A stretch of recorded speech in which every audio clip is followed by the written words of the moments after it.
I nearly didn't get in.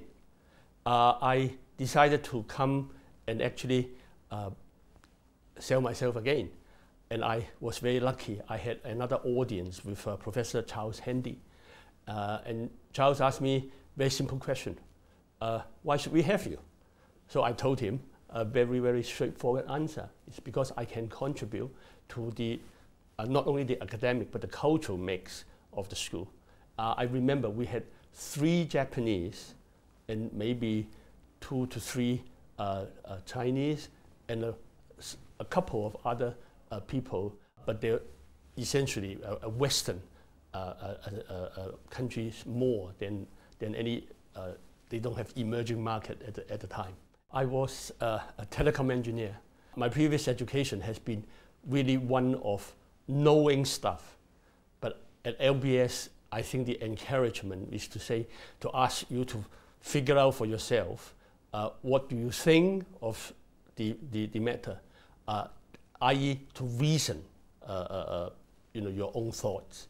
We only have 67 of us, the whole class, and I think most of us has several offers. I had 3 or 4. Some was to be a strategic development and other stuff. But I actually went for a sales job, which most people found it very, very hard to understand. And it was a technology-driven kind of situation. EMI Medical at the time, but it was EMI Music, the group. A bit of it is EMI Medical invented the CT scanner. EMI was trying to develop the sales of this particular world-beating kind of product all over the world. And I was picked to help them pioneer the development of the business in Southeast Asia. So I jumped at the opportunity. I then went over with this EMI Medical purchased by GE to GE, and where I stayed 17 years. After GE, I became managing director of another British company. So back from US company to British company called BTR. We invested a couple $100 million US buying up a lot of companies in joint ventures. So that taught me a lot about picking opportunities and also making sure that it actually happens. After that, I was able to join Alibaba, which completely changed my life. It was very attractive for me because it is a challenge to help a new economy, a company, a startup, a complete startup, to become a real a corporation. We found the model, so that was the B2B model, and eventually the Taobao model, which is the B2C, C2C, which is the auction kind of model, and then Alipay. Now the whole group has over 25,000 people. One of the alums from London Business School is the CEO of the B2B company, and I sit on the board as an independent non-executive director. A lot of people have somehow misconception of China, and possibly about India also, that they just manufacture or they just write codes, but they're not innovative. But I think the opportunities really quite different. Why? Because in places like China, you actually have a lot of discontinuity.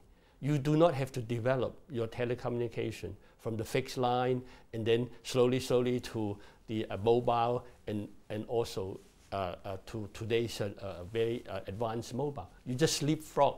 You actually did without the fixed line, and you went straight into mobile, and that's why the mobile phones are so very developed in China. And the same with internet. There's a lot of innovation going on.